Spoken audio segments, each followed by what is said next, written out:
नमस्कार दोस्तों, मैं दीपांकर सिंह। जैसा कि आप सब जानते हैं कि 12 मई को नीट की परीक्षा को रद्द कर दिया गया है और ये जो पेपर लीक का जो मामला है, यह पूरी तरीके से सरकार की विफलता को दर्शाता है। और इसमें एक चौंकाने वाला फैसला ये लिया गया सरकार द्वारा कि भाई हम सीबीआई की नियुक्ति कर रहे हैं। जरा आप ये बताइए कि अब जो है सीबीआई परीक्षा कंडक्ट कराएगी। आपसे एक एग्जाम कंडक्ट नहीं हो रहा है। एक क्या, पिछले 10 सालों में 89 परीक्षाएं हुई हैं जो पूरी तरीके से रद्द कर दी गई हैं। कारण एक ही था, पेपर लीक हो गया। सरकार हर बार कहती है कि हम भाई लोगों को पकड़ रहे हैं, इस पर बहुत ही एहतियात बरता जा रहा है, लेकिन पूरा का पूरा जो है, जैसे लोग चुनाव में जुमला कहते हैं, बोल देते हैं, उस तरह इसमें भी बोल देते हैं। गिरफ्तारियां होती हैं, लेकिन उसके बाद क्या होता, कितने लोगों को सजाएं मिलती है, कितना लोगों को इस एग्जाम में जो धांधली किए हैं उनको उन पर कार्रवाई होती से कोई रिपोर्ट है? सब अगली बार जो है बेल पर बाहर निकल के फिर वही काम करते हैं। क्योंकि भाई ये क्वेश्चन आउट कराना और पेपर लीक करवाना इतना बड़ा स्कैम है, और ये छोटे लेवल पर तो हो नहीं सकता। ऐसा हो ही नहीं सकता कि बिना किसी सेटिंग के ये चीजें संभव हो। नीट जो है पूरे भारत में सबसे प्रतिष्ठित परीक्षाओं में से एक मानी जाती है, क्योंकि इसके द्वारा जो पास होते हैं लड़के, वो मेडिकल संस्थाओं में पढ़ाई करते हैं और अच्छे डॉक्टर बनकर निकलते हैं। आप ही सोचिए कि अगर ये पेपर लीक का ऐसा ही होता रहा तो कैसे लोग सेलेक्ट होकर जाएंगे और क्या रहेगा इस देश का भविष्य। सरकार कोई भी चीज हो, सीधे सीबीआई का नाम ले लेती है कि भाई अब लोगों को लगता है कि हाँ सीबीआई आ गई तो काम होगा, लेकिन वहां भी कुछ नहीं होता है। आप पिछले 12-15 सालों का रिकॉर्ड उठा कर देख लीजिए, कितने लोगों के सीबीआई द्वारा कितने लोगों को कन्विक्ट किया गया है और उसके बाद पूरी तरीके से न्याय मिला है। सीबीआई का काम अब बस इतना ही रह गया है कि भाई आपका नाम ले लिया जाएगा, लोग सेटिस्फाइड हो जाएंगे कि हाँ चलिए अब हमको न्याय मिलेगा। लेकिन कारण क्या था कि नीट की परीक्षा लीक हो गई, नीट का क्वेश्चन पेपर लीक हो गया। और इस बार जो पेपर लीक का जो केंद्र है वो है राजस्थान, हरियाणा, महाराष्ट्र, उत्तराखंड। इन सब जगहों से जो है पेपर लीक हुआ है। केरला का ही बात आ रहा है। आखिर ये सेटिंग करने वाले जो होते हैं, ये कैसे उस उच्च स्तरीय अधिकारी के पास पहुंच बनाते हैं या उस लेवल तक पहुंच जाते हैं कि वो इतने सेंसिटिव एग्जाम के क्वेश्चन को आउट कर सकें। इसमें बहुत सारी कमियां भी हैं जो कि हम आपके साथ अभी चर्चा करेंगे। हमें आगे क्या स्टेप लेना चाहिए इसके बारे में भी हम बात करेंगे। लेकिन सबसे अहम मुद्दा ये है कि जो बच्चे 1 साल तक लगातार पढ़ाई कर रहे हैं, उनके माथा पर कितना प्रेशर रहता है, ये कोटा और सीकर जैसे संस्थानों जगहों पर जाकर आप देख सकते हैं। दिन रात पढ़ाई करने के बाद खुद को हर हालातों से जूझते हुए अपने आप को परीक्षा के लिए तैयार करना कितना कठिन होता है, ये एक स्टूडेंट ही जानता है। परीक्षा के बाद ये सुनने को आया कि आपकी परीक्षा रद्द हो चुकी है, तो सोचिए उन पे क्या बीतेगी। और एग्जाम देने के बाद बच्चे जो है पूरी तरह से रिलैक्स हो जाते हैं, उनको ऐसा लगता है कि उनके दिमाग से सब कुछ टेंशन खत्म हो गया। बहरहाल सबसे पहले हम बात करते हैं कि आखिर क्या कारण है कि बार बार ये पेपर लीक हो जा रहा है। पेपर लीक होने जैसे समस्या के मुख्य कारणों में जो मुझे समझ में आता है वो ये है कि देश में जो है परीक्षा कंडक्ट कराने के लिए एक एजेंसी की स्थापना की गई थी, नेशनल टेस्टिंग एजेंसी। उनका काम था कि देश में जो भी परीक्षाएं हो रही है उसको कंडक्ट कराया जाए।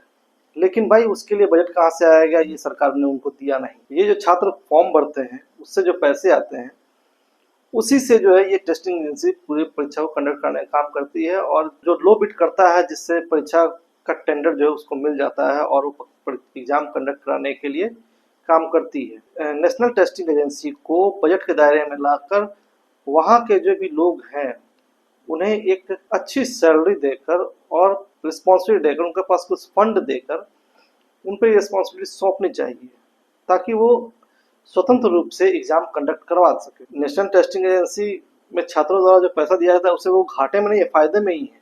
लेकिन इससे क्या होता है, उनका सारा जो ध्यान है वो पैसे के हिसाब किताब में ही रह जाता है। प्रशासनिक दक्षता जो है उसे आ नहीं पाती है।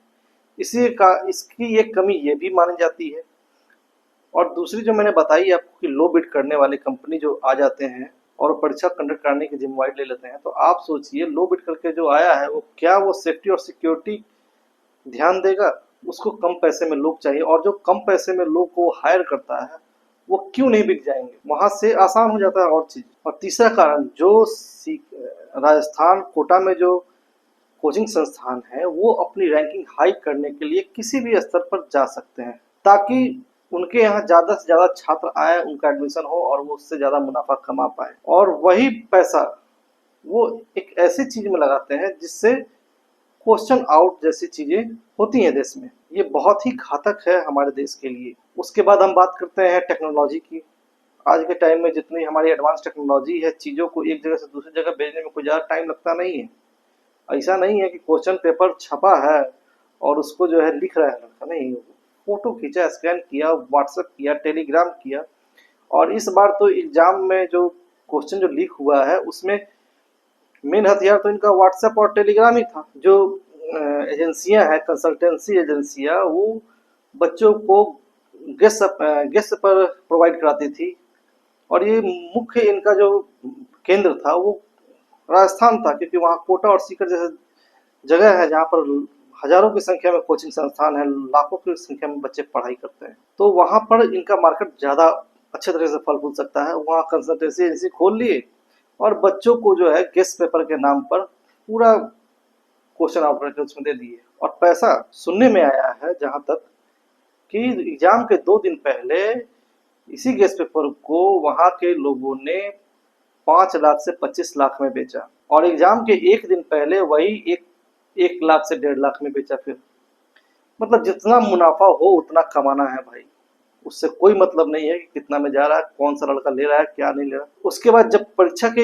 एक रात पहले यही क्वेश्चन पेपर 30,000 से 50,000 के रेट में बिका है, और ये जगह जगह सेंड कर दिया गया, फॉरवर्ड कर दिया गया है, जिससे टेलीग्राम के माध्यम से, व्हाट्सएप के माध्यम से इसको बच्चों ने पढ़ा है और एग्जाम दिया है। इसमें गिरफ्तारियां जो है अभी तक आधिकारिक तौर पे 7 लोग गिरफ्तारी हुई है, हालांकि और भी गिरफ्तारी हो रही है। सबसे बड़ी संख्या जो है ये बिचौलियों की है, जो क्वेश्चन पेपर आउट करवाते हैं, और ये सॉल्वर जो होते हैं जो क्वेश्चन पेपर को सॉल्व करते हैं। उसके बाद जो मेन इसके माइंड मास्टर है, जो मेन लोग हैं जो वहां से क्वेश्चन आउट करवाते हैं, उनकी गिरफ्तारी अभी तक नहीं हुई, और सरकार को उन्हीं को पकड़ना चाहिए, क्योंकि वैसे लोग जब तक हमारे देश में हैं तब तक कोई भी एग्जाम सही रूप से नहीं हो सकता। आपने हाल ही में एईडीओ का एग्जाम देखा है बिहार में, वहां भी वही हाल हुआ, क्वेश्चन आउट हो गया, जिससे जो अभ्यर्थी है उन पे काफी दबाव पड़ता है और उनकी मानसिक स्थिति और भी ज्यादा खराब होती है। अब बात करते हैं कि इनको कैसे सही किया जा सकता है। जो भी एग्जाम हम लोग कंडक्ट करवा रहे हैं उसकी प्योरिटी के लिए एक ऐसी संस्थान को हम लोग को रजिस्टर्ड करना हो, जैसे नेशनल टेस्टिंग एजेंसी है, उसको वो स्वायत्ता देनी होगी, उतने उसको अधिकार देने हो, उतना बजट देना हो, ताकि वो एग्जाम को अपने बलबूते, अपने एडमिनिस्ट्रेटिव आइडियाज से उसको सॉल्व कर सके। उसके बाद जो एग्जाम हम आज के टाइम में देख रहे हैं, बैंक पीओ वगैरह का होता है कि एग्जाम से 5-10 मिनट पहले क्वेश्चन अपलोड होता है, वो ऑनलाइन एग्जाम।